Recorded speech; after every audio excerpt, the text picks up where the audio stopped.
നമസ്തേ. So കഴിഞ്ഞ പ്രാവശ്യം നമ്മൾ പഠിച്ചു വർണ്ണ വിച്ചാരണം, ഉച്ചാരണം എങ്ങനെ ചെയ്യാന്നുള്ളത്. ഉച്ചാരണം നമ്മൾ പഠിച്ചു, ഓരോ വർണ്ണത്തിന്റെയും എവിടെയൊക്കെ തട്ടിയിട്ടാണ് അതിന്റെ ഉച്ചാരണം വരിക, അങ്ങനെ എല്ലാ കാര്യങ്ങളും പഠിച്ചു അല്ലെ. സോ ഇപ്പൊ നമുക്കറിയാം സ്വർ എത്ര ഉണ്ട്, അല്ലെങ്കിൽ എങ്ങനെയാണ് വ്യഞ്ജൻ എത്ര ആയത്, അതിരിക്ത് വ്യഞ്ജൻ എന്താണ്, സംയുക്ത വ്യഞ്ജൻ എന്താണ്, അയോഗ് സ്വർ അതെന്താണ് എന്നെല്ലാ കാറ്റഗറീസും നമുക്കറിയാം. സോ റീഡിംഗ് വീക്കാണ്, റീഡിംഗ് ഡേ കഴിഞ്ഞു നമ്മുടെ. ഇതെല്ലാ സാഹചര്യങ്ങളും വെച്ചിട്ടാണ് കഴിഞ്ഞ പ്രാവശ്യം നമ്മൾ ഉച്ചരിച്ച് പഠിച്ചത്. ഇനിയിപ്പോ ഈ ഉച്ചാരണം ചെയ്തത് എഴുതുന്നതിന് മുന്നേയായിട്ട് നമുക്ക് മാത്ര എന്നുള്ളത് ഹിന്ദിയിലെ സംബന്ധിച്ചിടത്തോളം, ഹിന്ദി എന്നല്ല ഏതൊരു ഇതിനെ സംബന്ധിച്ചിടത്താണെങ്കിലും നല്ല ഇമ്പോർട്ടന്റ് ആയിട്ടുള്ള ഒരു റൂളാണ്. ഭാഷ എന്താണെന്ന് കഴിഞ്ഞ പ്രാവശ്യം പഠിച്ചു. അപ്പൊ ഭാഷയുടെ രണ്ട് ഭാഗങ്ങളാണ് മൗഖിക് ഓർ ലിഖിത്. ഓക്കെ, മൗഖിക് എന്ന് പറയുന്നത് സംസാരിക്കുന്ന ഭാഷ, അത് എപ്പോ വേണമെങ്കിൽ നമുക്ക് മാറ്റാം. ഇന്ന് പറഞ്ഞത് നമുക്ക് നാളെ പറയേണ്ട ആവശ്യമില്ല, ഈ നിമിഷം വന്നത് വേണമെങ്കിൽ മാറ്റാം. സോ അതാണ് മൗഖിക്. ലിഖിത് എന്ന് പറഞ്ഞു കഴിഞ്ഞാൽ എഴുതുന്ന ഭാഷ. ലിഖിത് ഭാഷയ്ക്ക് ആവശ്യമുള്ളതാണ് ലിപി. ഓക്കെ, ഇത് കുറച്ച് വേർഡിങ്സ് ആണ് ഹിന്ദിയിൽ ഉള്ളത്. ഹിന്ദിയിൽ മാത്രമല്ല ഏതൊരു ലാംഗ്വേജിലും ഇത് നിങ്ങൾക്ക് കേൾക്കാൻ പറ്റും. സോ ഇന്ന് നമ്മൾ സംസാരിക്കാൻ പോകുന്നത് ഭാഷയുടെ രണ്ട് ഭാഗങ്ങൾ, മൗഖിക് ഓർ ലിഖിത്. ലിഖിത്തിന് വേണ്ട ലിപി, ലിപിയുടെ കൂടെ എന്ത് വേണം നമുക്ക്, ലിപി എന്ന് മാത്രം പോരാ, നമുക്ക് വർണ്ണങ്ങളും കൂട്ടത്തിൽ എന്ത് വേണം, മാത്രകളും കൂടി ചേരുമ്പോഴാണ് നമുക്ക് എഴുതാൻ പറ്റുക. എഴുതിയാൽ മാത്രമാണ് നമ്മുടെ എല്ലാ കാര്യങ്ങളും, വായനയും എഴുതലും കേൾക്കലും ഒക്കെ കംപ്ലീറ്റ് ആവുള്ളൂ. എഴുതലാണ് അതിന്റെ ഏറ്റവും അവസാനത്തെ ഘട്ടം ഒരു ഭാഷയെ സംബന്ധിച്ചിടത്തോളം. സോ ഇന്ന് നമ്മൾ പഠിക്കാൻ പോണത് ഭാഷ എന്ന് പറഞ്ഞതിന്റെ ഡെഫിനിഷൻ നമുക്കറിയാം. വിചാർ വിനിമയ കാ സാധൻ ഭാഷ कहलाता है. സോ ഇനി അതിന്റെ രണ്ട് വേർഷൻസ് എന്തൊക്കെയാന്നുള്ളത് ആദ്യം നോക്കാം. ഫസ്റ്റ് മൗഖിക്. ഓക്കെ, മൗഖിക് എന്ന് പറഞ്ഞു കഴിഞ്ഞാൽ നമ്മൾ സംസാരിക്കണ ഭാഷ. മൗഖിക്കില് നമ്മൾ സംസാരിക്കുന്ന ഭാഷ മാത്രമാണ് വരിക. മുഖ് ദ്വാര ബോലി ജാനെ വാലി ഭാഷ, അതാണ് അതിന്റെ ശരിക്കുള്ള ഡെഫിനിഷൻ. മുഖ് ദ്വാര ബോലി ജാനെ വാലി ഭാഷ. സോ ഇനി ലിഖിത് ഭാഷ ഉണ്ട്. ഇത് മുഖ് ദ്വാര ബോലി ജാനെ വാലി ഭാഷയാണ് മൗഖിക് എന്നുണ്ടെങ്കിൽ, लिखित भाषा എന്ന് പറഞ്ഞാൽ लेखन चिन्हों द्वारा जो प्रकट होता है उसे लिखित भाषा कहते हैं. लिखकर प्रकट करना, लिखकर प्रकट करना പറഞ്ഞാൽ എഴുതി പ്രകടിപ്പിക്കുന്നതാണ് ലേഖൻ അല്ലെങ്കിൽ ലിഖിത് ഭാഷ എന്ന് പറയുന്നത്. ഓക്കെ, സോ മൗഖിക് ഭാഷ, ലിഖിത് ഭാഷ. ലിഖിത് ഭാഷ അതാണ് പഠിക്കാൻ കുറച്ചൊരു കഷ്ടം. മൗഖിക് ഭാഷ അപ്നെ ആപ് സീഖ് ലേത്തെ ഹൈ, അപ്നെ ആപ് സ്വയം നമ്മൾ തന്നെ പഠിച്ചു വരും. കേട്ട് കേട്ട് കേട്ട് ഇപ്പൊ 4 പ്രാവശ്യം ഒരു പടം കണ്ടാൽ പോലും നമ്മൾ അറിയാണ്ട് പോലും അതിന്റെ വാക്കുകൾ യൂസ് ചെയ്യാൻ തുടങ്ങും. സോ അത് വളരെ എളുപ്പത്തിൽ മൗഖിക് ഭാഷ നമുക്ക് വരും. മെയിൻലി നമ്മുടെ മാതൃഭാഷയാണ് നമ്മൾ ആദ്യം പഠിക്കുക അല്ലെ. ഓക്കെ, സോ ലിഖിത് ഭാഷ. ലിഖിത് ഭാഷ പഠിക്കാൻ ഓരോ ലാംഗ്വേജിലും നമ്മൾ ഓരോ രീതിക്ക് പഠിക്കും. സോ ഏത് നമ്മുടെ വായന്ന് വരുന്ന ഓരോ സൗണ്ടിനെയും ഓരോ അക്ഷരങ്ങൾ അല്ലെങ്കിൽ ഓരോ ചിഹ്നം കൊണ്ട് നമ്മൾ റെപ്രസെന്റ് ചെയ്യുന്നുണ്ട്. ഇപ്പൊ നമ്മുടെ വായന എന്ന് വന്നു കഴിഞ്ഞാൽ എന്നുള്ളത് റെപ്രസെന്റ് ചെയ്യാനുള്ള ചിഹ്നം ആണ്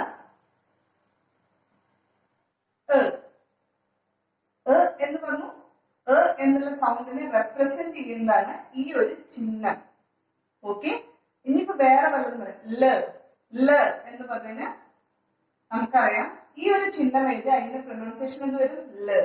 സോ ഇതിനെ എല്ലാവരും കൂടി പറയുന്ന ഒരു ഇതാണ് ലിപി.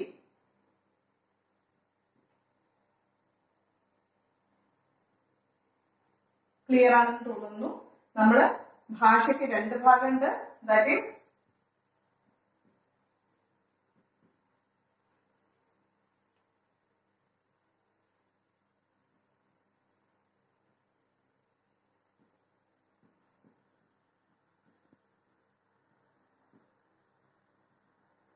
മൗഖിക്,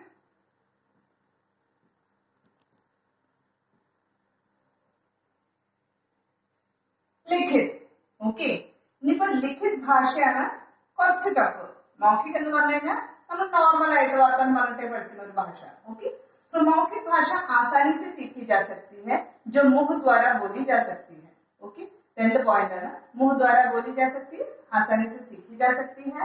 लिखित भाषा लिखकर प्रकट की जाती है, लिखकर प्रकट की जाती है. ഈ വേർഡ്സിലാണ് ഇതിന്റെ ഡെഫിനിഷൻ. അവിടെയാണ് നിങ്ങൾ നോക്കേണ്ടത്. ഹിന്ദി പഠിക്കുമ്പോൾ എപ്പോഴും നമ്മൾ ശ്രദ്ധിക്കേണ്ട കാര്യം അതാത് വേർഡ്സിൽ അതിന്റെ ഡെഫിനിഷൻ ഒളിഞ്ഞിരിക്കുന്നത്. മൗഖിക് മുഖദ്വാര बोली जाने वाली भाषा, माउथ अल्ले, मौखिक मुखद्वारा. लिखित लिख कर प्रकट करने वाली भाषा, लिखित. So simple. അത് കാരണം തന്നെ ഗ്രാമർ ട്രാജഡി അല്ല, ഞാൻ ഫസ്റ്റ് ഇതിൽ തന്നെ പറഞ്ഞിട്ടായിരുന്നു. നമുക്ക് ഇങ്ങനെ ചെറിയ ചെറിയ പോയിന്റ്സ് വെച്ചിട്ട് പഠിക്കാവുന്ന ഒരു കേസ് ചെയ്തു ഗ്രാമർ.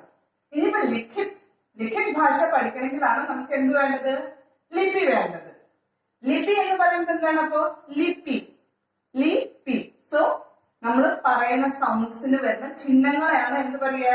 ലിപി. അത് എന്തോ ആയിക്കോട്ടെ. ഇനിയിപ്പോ ഇംഗ്ലീഷ് ആണ് നിങ്ങൾ പഠിക്കണമെങ്കിൽ എ എന്ന് പറയുമ്പോ എ എന്ന് എഴുതി കഴിഞ്ഞാൽ ഇതെന്തായി? ലിപിയാണ്.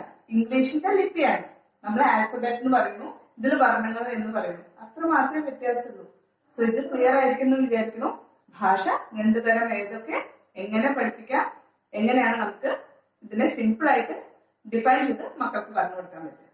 സോ ഇപ്പൊ ഭാഷയും അതിന്റെ ലിപിയും അതേപോലെ ലേഖനം എന്താണ്, മൗഖിക് എന്താണെന്ന് അറിഞ്ഞ സ്ഥിതിക്ക് നമുക്ക് ഇനി ലിപി എന്താ എന്ന് അറിയാം. നമുക്ക് ഓൾറെഡി അറിയാം അല്ലെ, ഈ അറിയാം, എല്ലാം അറിയാം. സോ ഇനി നമുക്ക് വേണ്ടത് അതിനെ കൂട്ടി എഴുതുന്ന മാത്രകളാണ്. മാത്രകൾ ഇല്ലാണ്ട് നമുക്ക് വായിക്കാനോ എഴുതാനോ ഒന്നും തന്നെ പറ്റില്ല. സോ വളരെ എളുപ്പത്തിൽ ഇനി മാത്രയും അതെങ്ങനെ പഠിക്കാമെന്ന് നോക്കാം നമുക്ക്. ഓക്കെ, സോ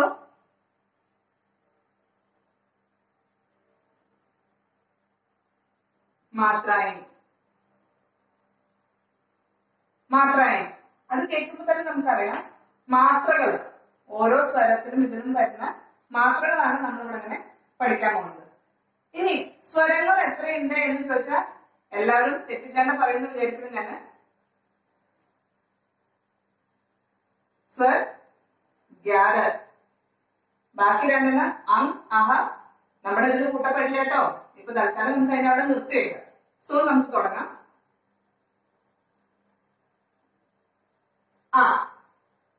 അ എന്നുള്ളത് ഹിന്ദിയെ സംബന്ധിച്ചിടത്തോളം എല്ലാ വർണ്ണങ്ങളും കംപ്ലീറ്റ് ആവണമെങ്കിൽ അ എന്നുള്ളത് അതിലൂടെ തന്നെ ചേർന്നിട്ടുണ്ടെന്ന് വേണം വെക്കാൻ നമുക്ക്. ഫോർ എക്സാമ്പിൾ, ഇപ്പൊ ഒരു വേർഡ് തരികയാണെങ്കിൽ നിങ്ങൾക്ക് നമ്മളെ സംബന്ധിച്ചോളം വർണ്ണ ക എന്നുള്ളത് ക എന്നാണ് നമ്മൾ പ്രൊണൗൺസ് ചെയ്യുന്നത് തന്നെ. So it is only half. ക എന്ന് മാത്രമേ ഉള്ളൂ. ക പ്ലസ് ആ ആവുമ്പോഴാണ് നമ്മൾ എന്ത് പറയാ? ക. ഇപ്പൊ നമ്മുടെ വാക്കുകൾ എഴുതുന്ന സമയത്ത് ഈ ക എന്നാണ് നമ്മൾ പ്രൊണൗൺസ് ചെയ്യുന്നത്. അതാണ് കമൽ അങ്ങനെയൊന്നും പറയില്ല, കമൽ. ഓക്കെ, സോ ക എന്ന പ്രൊണൗൺസിയേഷൻ വരുമ്പോ ആ എന്നുള്ള ഇത് സ്വരം അതിൽ കൂടി ചേർന്നിട്ടുണ്ട്. സോ ആയിന് മാത്രം ഇല്ല, ബട്ട് ആ എല്ലാത്തിലും ഉണ്ട്. ആയില് മാത്രം ഇല്ല, ആ എല്ലാത്തിലും ഉണ്ട്, അലിഞ്ഞു ചേർന്നിട്ടുണ്ട് എന്ന് വേണമെങ്കിൽ പറയാം. ഓക്കെ, അതാണ് ആയിന്റെ പ്രത്യേകത. സോ നമ്മൾ ആ എന്നുള്ളത് ഒരിക്കലും ചേർക്കാറില്ല ഒന്നിന്റെ കൂടെ. ആ എന്ന് പറയാറുമില്ല. ഈ എന്നുള്ള ഹാഫ് സൗണ്ടും വ്യഞ്ജനത്തിന്റെ ഹാഫ് സൗണ്ടും കൂടി വരുന്ന സമയത്താണ് ഇത് ഫുള്ളായിട്ട് പ്രൊനൗൺസ് ചെയ്യപ്പെടുക. സോ അത് അവിടെ വിടാം. അതിനെ കുറിച്ച് നമുക്ക് പിന്നീട് ചിന്തിക്കാം, വർണ്ണവിച്ഛേദം വരുന്ന സമയത്ത് എടുക്കാറുണ്ട്. സോ നെക്സ്റ്റ് ആ ഇ ഈ ഉ ഊ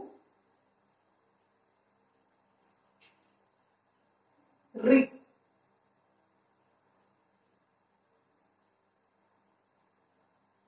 എ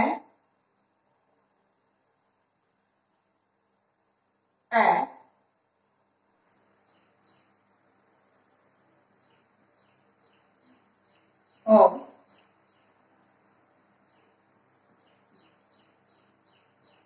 ഓ. സോ ഓ ഓ എന്നാണ് പ്രൊനൗൺസ് ചെയ്യാനുള്ളത് മറന്നിട്ടില്ല എന്ന് വിചാരിക്കുന്നു. ഇതിനെ ഒരിക്കലും ഔ എന്ന് പറഞ്ഞിട്ട് പ്രൊനൗൺസ് ചെയ്യാണ്ടിരിക്കുക. ഓക്കെ, സോ ഇത്രയും ആണ് നമ്മുടെ സ്വരങ്ങളെ സംബന്ധിച്ചിടത്തോളം കാര്യങ്ങളുള്ളത്. ഇനി നമുക്ക് ഇതിനൊക്കെ ഒരു മാത്രകളുണ്ട്. അത് എങ്ങനെ കുട്ടികളെ പഠിപ്പിക്കുക എന്നുള്ളതാണ് ഏറ്റവും സിമ്പിൾ ആയിട്ട് പഠിപ്പിക്കാൻ വേണ്ടത് ചെയ്യാം. സോ ആ എന്നുള്ളതിന് ആന്ന് നീട്ടരുത്. ആ ഈ ഒരു വര ഇട്ട് കഴിഞ്ഞാൽ ഏതൊരു വർണ്ണത്തിന്റെയും കൂടെ ഈ ഒരു വര ഇട്ട് കഴിഞ്ഞാൽ ആ എന്നുള്ള സൗണ്ട് വരും. ഏതൊരു വർണ്ണത്തിന്റെ കൂടി വ്യഞ്ജൻ സ്വരത്തിന്റെ കൂടെ അല്ലാട്ടോ ഞാൻ പറയുന്നത്, വ്യഞ്ജന്റെ കൂടി ഈ ഒരു വര ഇട്ട് കഴിഞ്ഞാൽ ആ എന്നുള്ള സൗണ്ട് വരും. സോ ഈ ഈ അത് രണ്ടും പഠിപ്പിക്കുന്ന സമയത്ത് ഒരു ചെറിയ ഡിഫറൻസോടെ നമുക്ക് പഠിപ്പിക്കാം. ആദ്യം വലിയ ഈ എന്ന് പറയുന്ന വർണ്ണം വെച്ചിട്ട് തുടങ്ങാം. ഈ എന്നുള്ളത് കുട്ടികൾ ആദ്യമേ കണ്ടിട്ടുണ്ടാവും, പരിചയപ്പെട്ടിട്ടുണ്ടാവും. സോ അതിന്റെ കൊമ്പ് എങ്ങനെ എന്ന് ചോദിച്ചു കഴിഞ്ഞാൽ ഏതൊരു കുട്ടിയും വളരെ സിമ്പിൾ ആയിട്ട് ഇവിടുന്ന് ഇങ്ങനെ ഇട്ട് തരും. ഇതിനെ വലിച്ചു നീട്ടുകയാണെങ്കിൽ ദിസ് ഈസ് ഈയുടെ മാത്രമേ. സോ നാച്ചുറലി ചെറുത് എങ്ങോട്ടാണ് എന്ന് ചോദിച്ചു കഴിഞ്ഞാൽ ലെഫ്റ്റിലേക്ക്. ഞാൻ പലപ്പോഴും കണ്ടിട്ടുണ്ട് ഈ ലെഫ്റ്റിലേക്കുള്ള ചിഹ്നം നമ്മൾ എന്ത് പറഞ്ഞിട്ടാണ് എഫ് എന്നൊക്കെ പറഞ്ഞിട്ട് ചെയ്യിപ്പിക്കുന്നത് ഞാൻ കണ്ടിട്ടുണ്ട്. എഫ് എന്ന് പറഞ്ഞ് ചെയ്യിപ്പിക്കണെ കൊണ്ട് കുറ്റമുണ്ട് എന്ന് ഞാൻ പറയില്ല. പക്ഷെ എഫ് എന്നുള്ള ചിഹ്നം പറഞ്ഞ് ചെയ്യിപ്പിക്കുമ്പോൾ കുട്ടി ഇംഗ്ലീഷിന്റെ സ്മോൾ ലെറ്റർ എഫും ഇതും കൂടി കുറച്ച് ക്ലംസി ആയിട്ട് ആവാൻ ചാൻസസ് ഉണ്ട്. എന്ന് വെച്ചാൽ പിന്നെ ആ കുട്ടി മാത്രം എഴുതുമ്പോൾ എഴുതുക എങ്ങനെയാ വെച്ചാൽ ഇത് ഇവിടുന്ന് ഇങ്ങനെ ഇടും, എന്നിട്ട് ഇവിടെയാണ് വെട്ട് വരുന്നത്. അപ്പൊ ഇത് മാത്രമേക്കോ അല്ലെങ്കിൽ തൊട്ടടുത്തോ എവിടെ ടച്ച് ചെയ്യേണ്ടത് ആ കുട്ടിക്ക് മനസ്സിലാവുന്നില്ല. സോ അതിലും ബെറ്റർ ആയ ഒരു ഓപ്ഷൻ ആണെന്നാണ് എനിക്ക് തോന്നുന്നത്. നമ്മൾ ഈ എന്നുള്ളത് പഠിപ്പിക്കുമ്പോൾ ഇങ്ങനെ പഠിപ്പിച്ചാൽ ഫസ്റ്റ് ഈ എന്നുള്ളത് പഠിപ്പിച്ചിട്ട് പിന്നീട് ഈ പഠിപ്പിച്ചു കഴിഞ്ഞാൽ രണ്ടും വളരെ പെട്ടെന്ന് തന്നെ കുട്ടിക്ക് മനസ്സിലാക്കാൻ പറ്റും. ഇനി അടുത്തത് ഊല് ഈ താഴത്തെ ഭാഗം ഇതാണ് കട്ട് ചെയ്തിട്ട് വർണ്ണത്തിന്റെ താഴെ ഫിറ്റ് ചെയ്ത് കഴിഞ്ഞാൽ എന്തായി ഊ. അടുത്തത് ഊ.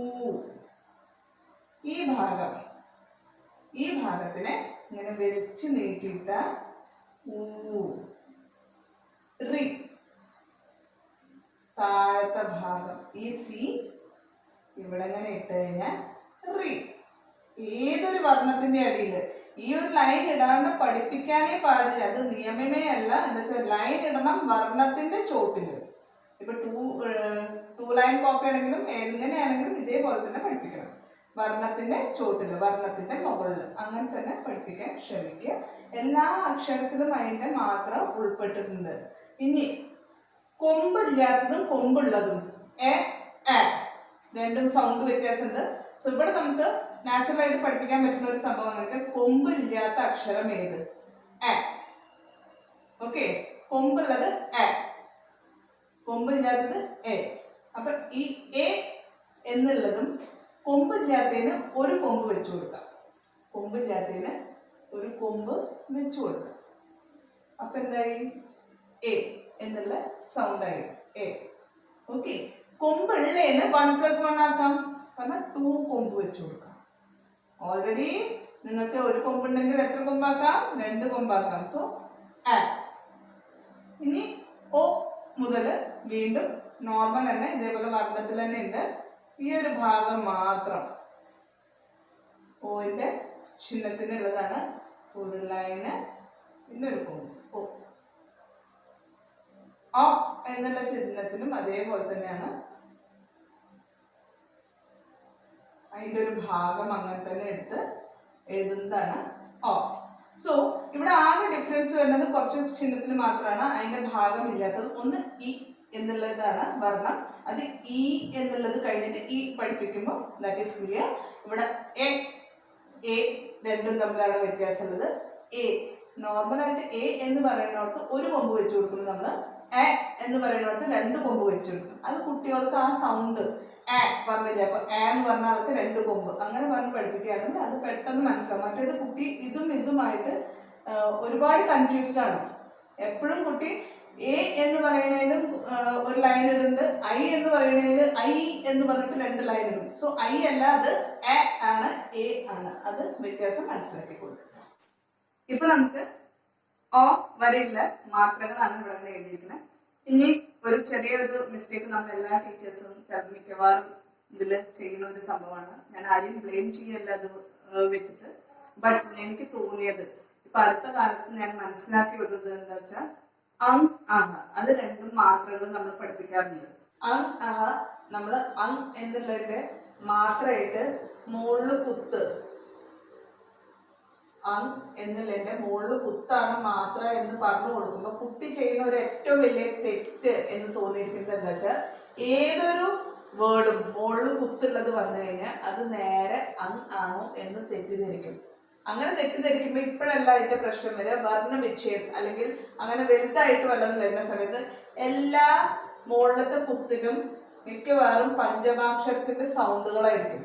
അതുകൊണ്ട് തന്നെ ഇവിടെ അങ്ങനെ ഇത് തെറ്റാൻ ചാൻസസ് കൂടുതലാണ്. അതുകൊണ്ട് തന്നെ സ്വർ 11 എണ്ണേയുള്ളൂ. അപ്പൊ ആ 11 എണ്ണത്തിന്റെ മാത്രകൾ മാത്രം തുടക്കത്തിൽ കുട്ടിയെ പഠിപ്പിക്കുക. അതിനുശേഷം അനുസ്വാർ, അനുനാസിക്, നുക്ത എന്നൊക്കെ പഠിപ്പിക്കുന്ന സമയത്ത് ആ കുട്ടി ബാക്കിയുള്ളത് പഠിച്ചാൽ മതി. ഇനി നമുക്ക് ഓരോന്നായിട്ട് ഒന്ന് കൂട്ടി എഴുതി നോക്കാം. വേർഡ്സിൽ വരുമ്പോൾ അത് എങ്ങനെ വരുന്നു എന്നുള്ളത്. ആ ടി മാത്ര ഞാൻ പറഞ്ഞു, എന്നുള്ളത് എല്ലാവരും ഉണ്ട്, കൂടി കലർന്നിട്ടുണ്ട്. സോ ആക്കി മാത്ര എന്ന് വരുന്ന സമയത്ത്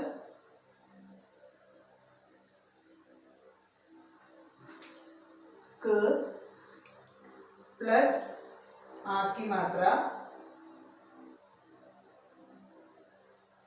കാം. ഓക്കെ, സോ പ്ലസ് ആക്കി മാത്ര. അപ്പൊ അവിടെ കാ എന്നുള്ള സൗണ്ട് വന്നു. മ കാം. അല്ലാണ്ട് ഇവിടെ അങ്ങനെ മ എന്ന് ഫുൾ പ്രൊനൗൺസിയേഷൻ ചെയ്യില്ല. വേർഡ്സിലാണ് എന്ന് പറഞ്ഞിട്ട് ലാസ്റ്റ് ഇവിടെ അങ്ങനെ ഫുൾ പ്രൊനൗൺസിയേഷൻ ഇല്ല. നമുക്ക് ഹിന്ദിയിൽ എപ്പോഴും ലാസ്റ്റില് ഹാഫ് പ്രൊനൗൺസിയേഷൻ ആണ് വരേണ്ടത്. സോ മ കാം. ഓക്കെ, അതേപോലെ തന്നെയാണ് ബാക്കിയുള്ളത്. നമുക്ക് നോക്കാം ഓരോന്നായിട്ട്. നെക്സ്റ്റ്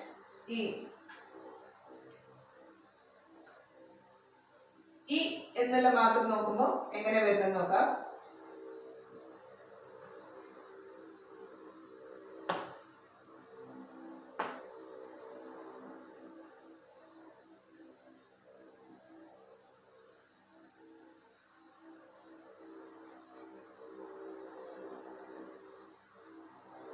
കിനാര. ഇവിടെ അങ്ങനെ ഞാൻ എന്ന് മാത്രമല്ല, ഹാഫ് അല്ല പ്രൊനൗൺസ് ചെയ്ത് ഫുൾ പ്രൊനൗൺസ് ചെയ്തത്. എന്താ വെച്ചാൽ ഇവിടെ അങ്ങനെ ഇതിനോട് ചേർന്ന് ഒരു മാത്ര ഉണ്ട്. ലാസ്റ്റ് അക്ഷരങ്ങൾ ഞാൻ പറഞ്ഞു അതിന്റെ ഹാഫ് പ്രൊനൗൺസിയേഷനെ വരുള്ളൂ എന്നുള്ളത്. പക്ഷെ എല്ലാ കേസിലും ഒരു മാത്ര അതിനോട് ചേരുന്നുണ്ടെങ്കിൽ ആ കേസിൽ ആ മാത്രയോട് ചേർന്നിട്ടുള്ള പ്രൊനൗൺസിയേഷൻ ആണ് അവിടെ അങ്ങനെ വരിക. അല്ലാണ്ട് അതിനെ ഹാഫ് പ്രൊനൗൺസിയേഷൻ ചെയ്യില്ല. സോ ഇവിടെ അങ്ങനെ പ്ലസ് കി നാ രാ, കിനാര. നെക്സ്റ്റ് നമുക്ക് നോക്കാം. നിങ്ങൾക്ക് വേറെ വേർഡ്സ് വെച്ചിട്ട് ട്രൈ ചെയ്ത് നോക്കാം. ഇതേപോലെ തന്നെ പ്രൊനൗൺസിയേഷൻ വരുള്ളൂ, വേറെ ഇത് വ്യത്യാസങ്ങൾ വരില്ല. ഇവിടെ സമയം ഇല്ലാത്തതുകൊണ്ട് വേഗം ഉണ്ടാവുകയാണ്. ഇനി നമുക്ക് ഈ എന്നുള്ളത് നോക്കാം.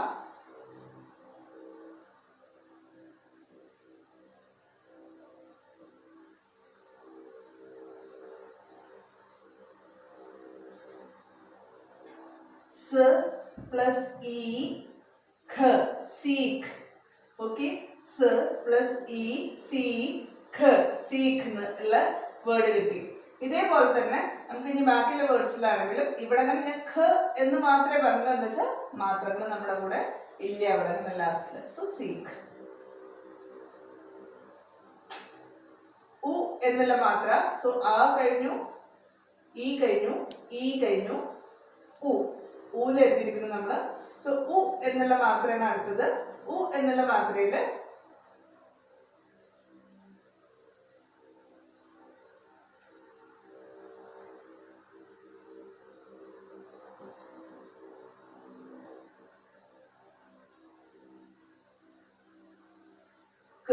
പ്ലസ് കു, കുമാരി. സോ ഇവിടെ അങ്ങനെ റീന്ന് നീട്ടിയില്ല ഞാന്, കുമാരി. രീ എന്ന് പറയുമ്പോൾ തന്നെ അതിന്റെ സ്ട്രെസ് നിങ്ങൾ അവിടെ മനസ്സിലാക്കണം. കുമാരി അല്ല, കുമാരി. സോ ബടിക്ക് മാത്ര, കുമാരി എന്നുള്ളത്. ഇവിടെ മാത്രം വന്നുകൊണ്ട് തന്നെ അവിടെ നമ്മൾ ഈക്ക് മാത്രം കൂട്ടി പ്രൊനൗൺസ് ചെയ്തു. നൗ ഇതില് ഒരു കാര്യം നമ്മൾ ശ്രദ്ധിക്കേണ്ടത്, ഊക്കി മാത്ര ര എന്ന അക്ഷരത്തിന്റെ കൂടെയാണ് വരുന്നതെങ്കിൽ അതിനെ നമ്മൾ അതിന്റെ അടുത്ത് ഇങ്ങനെയാണ് എഴുതുന്നത്. ര എന്ന് എഴുതിയിട്ട് അതിന്റെ അടിയിൽ ഊക്കി മാത്രം ഇടുന്ന തെറ്റാണ്. അതല്ല നമ്മുടെ ലിപിയുടെ അനുസരിച്ചിട്ട് അതിനെ ചെറുതായിട്ട് ചെറിയ വാലായിട്ട്, തൂങ്ങിയ വാലായിട്ട്, വലിയ ഉഷാറുള്ള വാലൊന്നും വേണ്ട കേട്ടോ, ചെറിയ തൂങ്ങിയ വാലായിട്ട് ഊക്കി മാത്ര ഇടാം നമുക്ക്. അപ്പൊ ഇനി അടുത്തത് ഊക്കി മാത്ര. ഇതിൽ മാത്രമാണ് ഇടുക. അപ്പൊ വേണമെങ്കിൽ കുട്ടികൾക്ക് പറഞ്ഞു കൊടുക്കുമ്പോൾ നമുക്ക് പറയാം, ഖടിപ്പായി ഇല്ലാത്തത് പറഞ്ഞാൽ ഏതെങ്കിലും വര ഇല്ലാത്തത്, ബാക്കി എല്ലാ അക്ഷരത്തിലും വരയുടെ താഴെയാണ് ഊക്കി മാത്ര വരിക. ഫോർ എക്സാമ്പിൾ, ഇപ്പോ ഹ എന്നുള്ള അക്ഷരമൊക്കെ എടുത്തു വന്നിട്ട് കുട്ടി ചോദിക്കുകയാണ് ഇതിൽ എവിടെ വര, എപ്പൊ എവിടെ ഇടേണ്ടതുള്ളതുണ്ടെങ്കിൽ ഈ വര കാണിച്ചു കൊടുക്കാൻ നമുക്ക് ഓപ്ഷണലാണ്. പക്ഷെ ഈ വര കാണിച്ചു കൊടുത്തിട്ട് ഇതിന്റെ താഴെ ഇപ്പൊ കറക്റ്റ് ഫോമിലായിരിക്കും അത് അക്ഷരം കിടക്കുന്നുണ്ടാവുക. സോ അങ്ങനെ നമുക്കത് പറഞ്ഞു കൊടുക്കാം. വരയുള്ള അക്ഷരങ്ങളിൽ വരയുടെ നേരെ താഴെ വേണം ഊക്കി മാത്ര ഇടാൻ. അതേപോലെ തന്നെ സെയിം ആണ് ഊക്കി മാത്രയിലും. അവിടെ നമുക്ക് കാണാം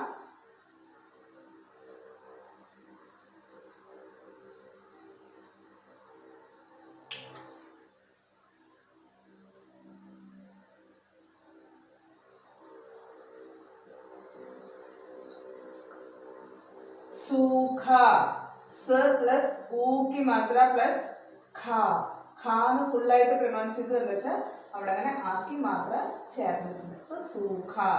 സോ ഇതേപോലെയാണ് നമ്മൾ ഓരോ മാത്രയുടെയും കൂടെ ഇവിടെ വേറെ അല്ല, ര എന്നുള്ള കേസിൽ ഊക്കി മാത്രം ചേർക്കേണ്ട വിധം അതിന്റെ സൈഡിലാണ്. ര എന്നുള്ള അക്ഷരത്തിൽ ഊക്കി മാത്ര നീളത്തില്. ഇത് രണ്ടും തമ്മിലുള്ള വ്യത്യാസം കറക്റ്റ് ആയിട്ട് മനസ്സിലാക്കണം. പലപ്പോഴും കുട്ടികൾ മിക്സപ്പ് ചെയ്യുന്ന കാര്യമാണ്. ഇത് രണ്ടിനും ഒരേ ഫോം ആയിരിക്കും. രു എന്ന് പറഞ്ഞാലും റൂ എന്ന് എഴുതിയാലും എല്ലാവരും കൂടി ഒരു വട്ടവും ഒരു നീളവും അല്ലെങ്കിൽ ഒരു വെട്ടല് ഇങ്ങനെയൊക്കെയാണ്. പലവരും എങ്ങനെ വെച്ചാൽ ഹൽച്ചിനെ പോലും ഊക്കി മാത്രമായിട്ട് യൂസ് ചെയ്യുന്നത് ഞാൻ കണ്ടിട്ടുണ്ട്. സോ അത് നമ്മളിങ്ങനെ ചുരുട്ടിട്ട് എഴുതാൻ തന്നെ പഠിപ്പിച്ചു കൊടുക്കണം. അത് ചെറിയ ക്ലാസ്സിലൊക്കെ ആണെങ്കിൽ നമുക്ക് മാർക്ക് കുറച്ചിട്ടോ അല്ലെങ്കിൽ അത് വട്ടിട്ട് കാണിച്ചിട്ട് ആ കുട്ടിയെ കൊണ്ട് റിപ്പീറ്റ് ചെയ്യിപ്പിച്ചു കഴിഞ്ഞാൽ പിന്നീട് ആ കുട്ടിക്ക് ഒരിക്കലും അത് തെറ്റില്ലാണ്ട് ചെയ്യാൻ പറ്റും. ഇനി അടുത്തത് റി. റി ഓക്കെ. റി എന്ന് വരുന്ന സമയത്ത് ഞാൻ പറയാം, ഈ ദൈവം സഹായിച്ചിട്ട് ര എന്നുള്ള അക്ഷരത്തിന്റെ കൂടെ റി വരില്ല, അത് വരില്ല, ഒരിക്കലും വരില്ല. സോ നൗ ഇനിയിപ്പോ ഈ റി എന്നുള്ള ഇത് വരുന്നത് ഇവിടെ എങ്ങനെ എഴുതിയോ അതേപോലെ അടിയില് വർണ്ണത്തിന്റെ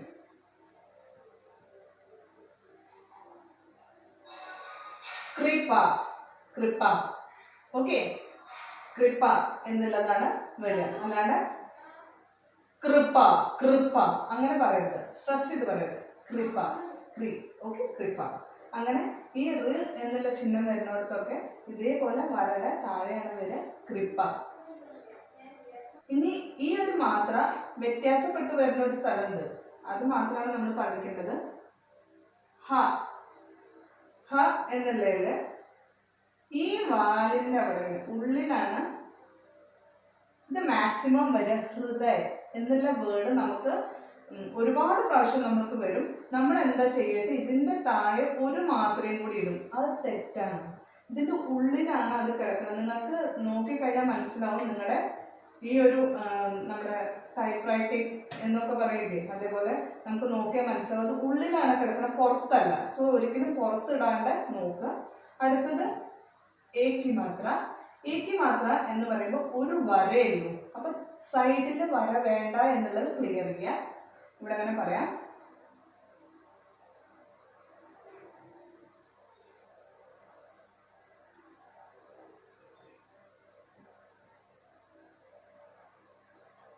കേല. കേല ഇല്ല, കേല ഇല്ല, കേല. നമ്മൾ നോർമലായിട്ട് കെ എ എന്ന് പറഞ്ഞു കഴിഞ്ഞാൽ കേല എന്നുള്ളത് വരണം. ഓക്കെ. ഞാൻ ഇനി അടുത്തത് ഇവിടെയാണ് നമ്മൾ ഏറ്റവും കൂടുതൽ മലയാളികളെ സംബന്ധിച്ചിടത്തോളം ഏറ്റവും കൂടുതൽ തെറ്റ് വരുന്നത്, പ്രൊനൗൺസിയേഷനിൽ വരുന്നത് എ എന്നുള്ള ഈ മാത്രയിലാണ്. എനിക്ക് തോന്നിയിരിക്കുന്നത് അങ്ങനെയാണ്. ഐ തിങ്ക് നിങ്ങൾക്കും അങ്ങനെ തോന്നിയിട്ടുണ്ടാവുന്നത്. എ എന്നുള്ള മാത്രം വായിക്കുന്ന സമയത്ത് നമ്മുടെ ക്വസ്റ്റ്യനിങ് വേർഡ് ആയിട്ടുള്ള ഏറ്റവും സിമ്പിൾ ആയിട്ടുള്ള ഒരു വേർഡാണ്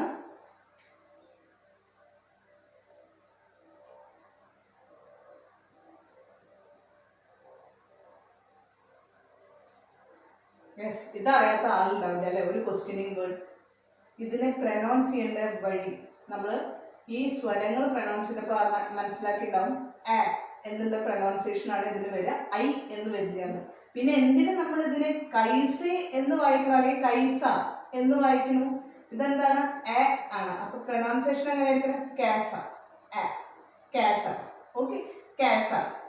അതുപോലെ ഏതിലും ഈ ഒരു ചിഹ്നം വരുന്നിടത്ത് ഇപ്പൊ ഇങ്ങനെ ഒരു സംഭവമാണ് വന്നത്. ഇതൊക്കെ ആൻസേഴ്സിൽ ഇല്ലാണ്ട് നമുക്ക് ആ കുട്ടീനെ പഠിപ്പിക്കാൻ പോലും പറ്റില്ല.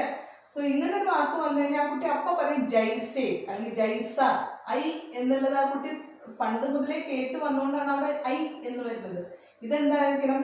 ജേസ, ജെ, അല്ലാണ്ട് ജൈസ എന്നുള്ളതും കൈസ എന്നുള്ളതും പ്രൊനൗൺസിയേഷൻ മാറണം.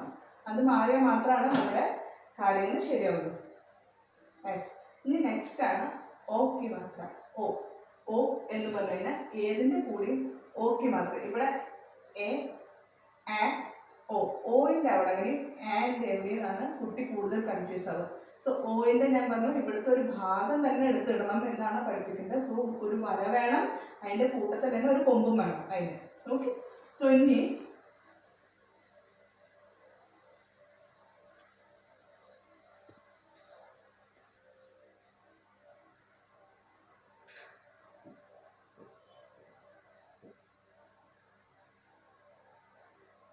क प्लस ओ, को, कोमल, कोमल. കണ്ടോ? ല പകുതി പ്രൊനൗൺസ്. ഞാൻ വീണ്ടും വേണ്ടി ലാ പകുതിയേ ഉള്ളൂ, ലാ മുഴുവനേ ഉള്ളൂ. ഇതെന്തിനാ പറയണ എന്ന് വിചാരിക്കേണ്ട. ലാസ്റ്റ് വർണ്ണം എപ്പോഴും നമ്മൾ ഹാഫ് ആണ് പ്രൊനൗൺസിയേഷൻ ചെയ്യുക. പക്ഷെ അതിൻ്റെ കൂടെ ഒരു മാത്ര ഉണ്ടെങ്കിൽ മാത്ര ചേർത്ത് നമ്മൾ അതിനെ കൂട്ടി വിളിക്കും. സോ കോമൽ എന്നുള്ളതിൽ നമ്മൾ പ്രൊനൗൺസിയേഷൻ അവിടെ നിർത്തുകയാണ്, കോമൽ. ഓക്കെ, സോ ഓക്കെ മാത്രമാകുമ്പോൾ എങ്ങനെയാണ്? അതിൻ്റെ ഏതിൽ വന്നാലും ഓ എന്ന് തന്നെയാണ് വരിക. ഇനി ലാസ്റ്റ് ആണ് നമ്മുടെ ആ. ആ വെച്ചിട്ട് നമ്മൾ പഠിക്കുന്ന ശബ്ദമാണ്. ഫസ്റ്റ് തന്നെ കുട്ടികൾ ചെറുപ്പത്തിലെ ചിത്രമൊക്കെ കാണിച്ച് നമ്മൾ പഠിപ്പിക്കുന്ന ഒരു സംഭവം എന്ന് പറഞ്ഞു കഴിഞ്ഞാൽ ഓരത്ത് അല്ലേ? ഓരത്ത്. ഔരത്ത് എന്ന് ഔന്ന് നീട്ടി പറയാണ്ടിരിക്കുക. ഔ അല്ല, ഓരത്ത്. അല്ലാണ്ട് ഔരത്ത് എന്ന് പറയാണ്ടിരുന്നാൽ തന്നെ ഇവിടെ പകുതി പ്രശ്നങ്ങൾ തീരാവുന്നതേ.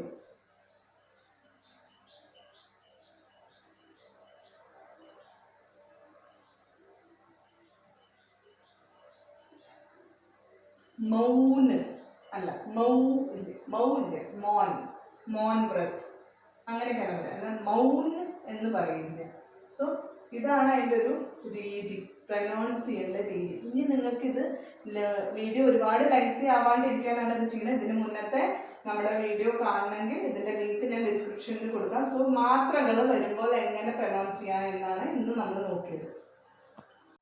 സോ ഫ്രണ്ട്സ്, ഇത്രയും കണ്ടപ്പോൾ തന്നെ നിങ്ങൾക്ക് മനസ്സിലായിട്ടുണ്ടാവും ഹിന്ദി സത്യം പറഞ്ഞാൽ സിമ്പിളാണ്. ഇനി ഇതിലും സിമ്പിളാണ് ഇനി വരുന്ന വീഡിയോസ്. ഓക്കെ, സോ മുടങ്ങാണ്ട് കാണുക, എപ്പോഴും എൻ്റെ കൂടെ നിൽക്കുക, കമൻറ്റ് ചെയ്യാൻ മറക്കരുത്. പലവരുടെയും നല്ല നല്ല കമൻസാണ് എനിക്ക് സത്യം പറഞ്ഞാൽ എൻ്റെ എനർജി തന്നെ ഇതിങ്ങനെ ചെയ്യാനായിട്ട്.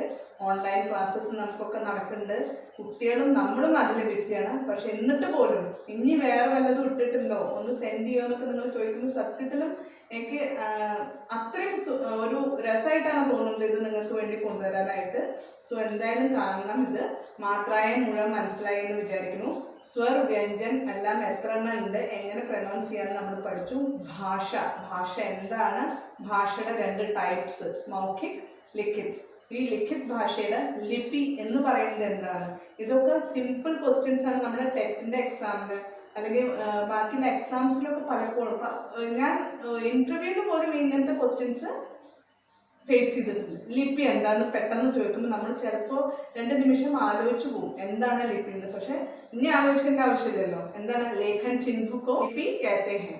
ഓക്കെ, ലേഖൻ ചിഹ്നക്കോ ലിപി कहते हैं. വളരെ സിമ്പിളായിട്ട് നമുക്ക് പറയാം. സോ ഇത്രയും സാധനങ്ങൾ നിങ്ങൾ കൂട്ടിയിട്ട് മാത്രകൾ വേർഡ്സിൻ്റെ കൂടെ കൂട്ടി പ്രൊനൗൺസ് ചെയ്ത് നോക്കുന്നു വിചാരിക്കുന്നു.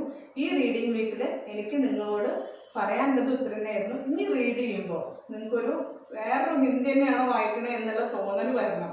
സോ ഗ്രേറ്റ് ജോബ് എന്ന് പറഞ്ഞ് നിങ്ങളെ എല്ലാവരും അപ്രീഷിയേറ്റ് ചെയ്തിട്ട് ഞാൻ വിചാരിക്കുന്നു. സോ ലാസ്റ്റായിട്ട് പറയേണ്ടത് ലൈക്ക് ചെയ്യാൻ മറക്കരുത്, സബ്സ്ക്രൈബ് ചെയ്യാൻ മറക്കരുത്. ചെയ്യാത്തവർ ബെല്ലൈക്കൺ എന്തായാലും അമർത്തണം. എന്നാലാണ് എല്ലാ സാറ്റർഡേയും എൻ്റെ കൂടെ നിങ്ങൾക്ക് ചേരാൻ പറ്റുള്ളൂ. പാരൻസും ടീച്ചേഴ്സും എന്തായാലും എൻ്റെ കൂടെ കൂടുക. എന്നാൽ നമുക്ക് അടുത്ത തലമുറയെങ്കിലും ഹിന്ദിയിൽ പെർഫെക്റ്റ് ആയിട്ട് വളർത്തിയെടുക്കാമെന്ന് വിചാരിക്കുന്നു. ബൈ.